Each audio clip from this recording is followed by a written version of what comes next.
Well, let me just say this. First of all, happy Hanukkah, and I want to thank the President.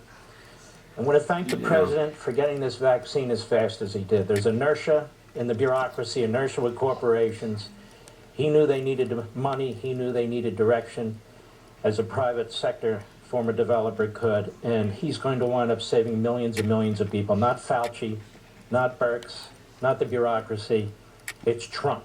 That's number one. Number two, we've had our fourth peace agreement now in the Middle East today with Morocco and Israel. That's more peace agreements under this president than all prior presidents put together. And he deserves enormous credit for that. God forbid if Biden's president, he'll reverse all that. And I want to talk about Biden. It turns out Biden was really the Manchurian candidate, wasn't he? Biden is bought and paid for by the communist Chinese. His son is bought and paid for by the communist Chinese. His son is a crook. His brother's a crook. This entire family. You got your son under criminal investigation for potential tax fraud and securities fraud. You got your brother under criminal investigation in the Western District of Pennsylvania for possible violations of law with respect to his involvement in a healthcare hospital and that sort of thing. I don't know many family members who have this kind of situation going on. But it's even worse than that. Let us not forget the story that did come out before the election that the media covered up, that big tech covered up. I have firsthand knowledge Joe Biden was involved in China deals. That's Tony Bobolinsky. We have a number of people to thank. We have Peter Schweitzer, the New York Post, but Rudy Giuliani, who they've spent years now trying to smear. He had the guts to take this information. It was given to him off the hard drive of that computer.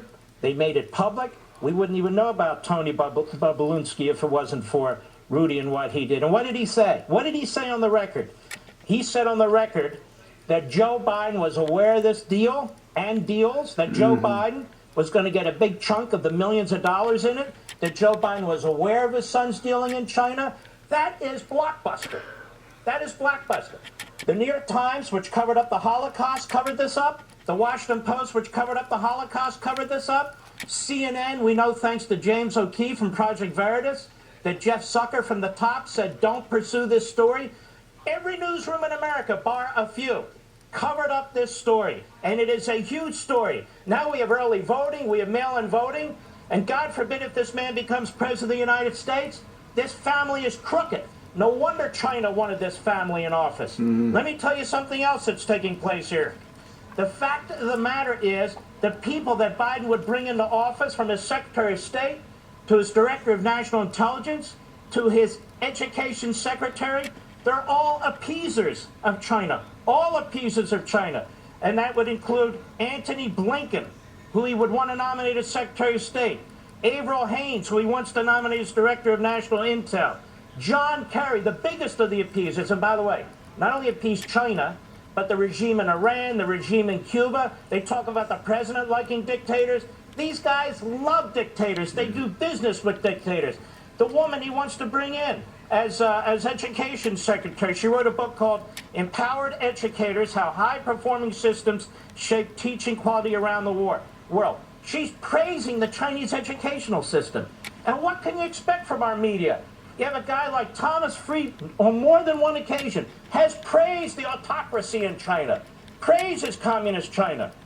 There is no way Biden didn't know about his son's dealings, his brother's dealings. No way. And he still hasn't been questioned by the phony media in this country. I want to remind the American people that in January, when Donald Trump cut off travel from China, do you think Joe Biden, with all the connections to China, all the crookedness with China, would have cut off anything with China? Hell, he and the others were saying, don't call it the China virus. Don't call it the China virus. Why? It is the China virus. Joe Biden lied to us every step of this campaign. When the President of the United States brought this stuff up during the debates, he was shut down by the moderators. They wouldn't pursue it with Joe Biden. Joe Biden lied about his son. He lied about what he knew about China. It's a disgrace. And I'm going to tell you something else about China. Hollywood, the NBA, Wall Street, colleges and universities, these corporations, all of which threw in with Biden, all of which opposed Trump, all, to one extent or another, on China's payroll. But I want to talk about something else very quickly here. Does anybody remember what happened in the 1990s with the Clinton campaign and the DNC and Democrat candidates and the Communist Chinese military? We have dark money in the Biden campaign, around $320 million in dark money. Everybody said, where are they getting all this money from? It's absolutely massive. The Hillary Clinton Foundation. Now, if we had real media in this country, real journalists in this country, they'd want to know too. Right. 1/3 of $1 billion comes into the Biden campaign through the back door. Massive amounts of money, and we don't know where it's coming from? Well, somebody needs to look. Now, I'm not saying it's communist China, but I wouldn't put it past them, because Clinton and the Democrats have taken money from communist China before. That's right. The communists love the Democrats, especially the Bidens.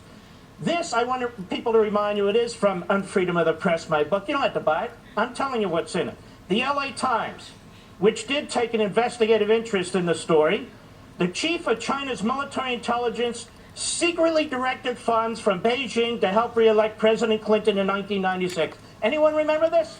Former Democratic fundraiser Johnny Chung told federal investigators. Chung provided damning testimony before a federal grand jury that the Chinese government wanted Clinton re-elected. Remember Charlie Tree? Some of us do, a longtime friend of Clinton. Raised $1.2 million in foreign dollars for the Clinton Legal Defense Fund and the DNC, and he dropped off a little donation of $460,000 in sequentially numbered money. Remember that? I remember that. The LA Times, James Riotti, another longtime friend of Clinton. He had extensive ties to the communist government. His banking group acknowledged in court papers they made millions of dollars in illegal campaign donations to a Democratic presidential and congressional campaigns. People remember that? Remember John Wong? He raised more than $1.5 million from illegal foreign sources and visited the White House repeatedly. So my question is this. Where the hell did 1/3 of $1 billion in dark money come from into the Biden campaign? Now, of course, the media, which is in the back pocket of the Democrat Party, I mean, they're even letting Swalwell off the hook. Swalwell is now apparently arguing that his genitalia is a secret matter. He can't talk about his genitalia. He can't talk about the alleged affair that he had with Fang Fang. I know I didn't have an affair with Fang Fang. Sean, did you have an affair with Fang Fang? It's easy to say, no, I did not have an affair with Fang Fang. Why is this important? I got to ask you, though. Used for blackmail, that's why. Yes, sir. We only have a minute left. I want you to just comment briefly on these 17 attorney generals, these 7 states now that want to join this Texas lawsuit. Quick 1 minute. The United States Supreme Court has done a grave disservice to this country. About 5 weeks ago, there was a case brought by Pennsylvania that the governor there, that the Secretary of State there, and the state Supreme Court, which is rogue, like the Florida court was in 2020, violated Article 2 of the Constitution, which says the legislature makes election law. 4-4, John Roberts, who's gone Hollywood, who's jumped the shark, decided that they weren't going to take up the case. Pennsylvania, they come back, and they say, okay, well, look, the state legislature violated their own Constitution. Then the state Supreme Court, on top of it, violated it as well. You're poisoning all these electors that are going to the Electoral College. What do you want to do? 18-word order that tells the American people nothing, they shut it down. The states go, what the hell's going on here? The states that follow the law, the states that didn't weaken the signature requirements, the states that didn't extend the voting periods, the states that care about the rule of law and the sanctity of the vote. They're suing these 4 states, and they're saying, okay, Supreme Court, now, we want you to address the institutionalized fraud and crookedness that the Democrats put in place in these various states. Now what are you going to do, Supreme Court? You've already undermined your reputation. Now are you going to undermine your integrity as well? We're about to find out. We're about to find out. Mark Levin, great one. Life, Liberty, Levin. We don't forget, Sunday night, 8 p.m. Thanks, Mark. When we come back, we have not one, but